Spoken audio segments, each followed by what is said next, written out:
Hukum menikahi perempuan yang ditinggal pergi suaminya. Yang subscribe, semoga rezekinya lancar dan berkah. Amin. Assalamualaikum warahmatullahi wabarakatuh. Dalam kehidupan rumah tangga, tidak sedikit dari kalangan suami yang meninggalkan keluarga dengan pergi merantau jauh. Tujuannya tentu untuk bekerja dan mencari nafkah. Saat suami pergi, ada sebagian istri yang kehilangan kabar hingga bertahun-tahun lamanya. Pertanyaan yang muncul kemudian adalah bagaimana hukumnya menikahi perempuan tersebut? Dalam fikih, suami yang pergi hingga tidak diketahui keberadaannya dalam waktu yang cukup lama dikenal dengan istilah mafqud. Hilangnya kabar keberadaan suami dapat disebabkan pergi tanpa kabar, menjadi korban bencana yang jasadnya tidak ditemukan, dan lain sebagainya. Dalam kondisi seperti itu terdapat dua pendapat dari kalangan ulama. Pendapat pertama, si perempuan harus menunggu hingga diyakini ikatan pernikahannya dengan si suami telah terputus, baik karena kematian suaminya, telah ditalak suaminya, atau sejenisnya.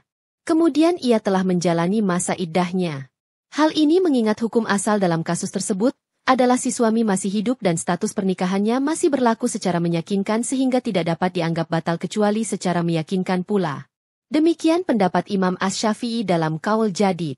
Suami yang menghilang karena pergi atau sebab lain, dan terputus beritanya, maka istrinya tidak boleh menikah lagi sampai diyakini, yakni diduga kuat berdasarkan hujjah, seperti berita luas atau dinyatakan mati secara hukum, kematian atau talaknya, atau semisalnya, seperti murtadnya sebelum atau sesudah terjadi persetubuhan dengan syaratnya. Kemudian si istri menjalani iddah. Sebab, hukum asalnya adalah si suami masih hidup dan pernikahan tetap sah secara yakin sehingga hal ini tidak bisa hilang kecuali dengan berita yang yakin pula atau yang disamakan dengannya. Ibnu Hajar Al-Haytami, Tuhfatul Muhtaj pada Hawasyai Syarwani wal Abbadi. Pendapat kedua, si perempuan harus menunggu sampai lewat masa 4 tahun Qamariyah dan kemudian melakukan iddah selama 4 bulan 10 hari. Masa 4 tahun digunakan standar, karena merupakan batas maksimal usia kehamilan. Sedangkan perhitungannya dimulai sejak hilangnya keberadaan suami atau keputusan hukum dari hakim atas kematian suami. Menurut Qaul Qadim, ia harus menunggu selama 4 tahun. Menurut satu versi, 4 tahun itu dihitung sejak hilangnya si suami. Sementara menurut versi Al-Asyah, dihitung sejak ada keputusan dari hakim, maka waktu yang berlalu sebelumnya tidak dihitung. Kemudian ia menjalani iddah sebagai wanita yang ditinggal mati suaminya, lalu boleh menikah setelahnya. Demikian karena mengikuti putusan hukum Umar radhiyallahu anhu dalam kasus tersebut. Penggunaan acuan 4 tahun, mengingat masa tersebut merupakan batas maksimal masa kehamilan. Ibnu Hajar Al-Haytami, Tuhfatul Muhtaj.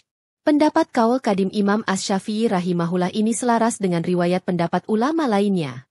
Dari generasi sahabat seperti Umar bin Al-Khattab, Ibnu Abbas, Ibnu Umar, Utsman bin Affan, dan Ibnu Mas'ud radhiyallahu anhum. Sedangkan dari generasi tabi'in ada An-Nahai, Atha, Az-Zuhri, Mahul dan Asy-Syabi'i. Diriwayatkan dari Sa'idi Ibnul Musayyab, sungguh Umar dan Utsman pernah memutuskan hukum demikian.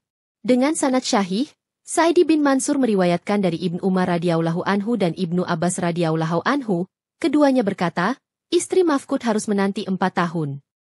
Riwayat ini ada pula yang berasal dari Utsman dan Ibnu Mas'ud, dan dari sekelompok tabi'in semisal An-Nahai, Atha, Az-Zuhri, Mahkul, dan Asy-Syabi'i.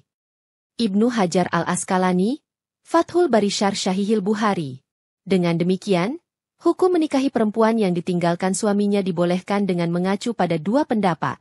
Pertama, perempuan harus meyakini bahwa dia telah putus hubungan dengan suaminya entah karena kabar kematian, kabar ditalak, dan sejenisnya.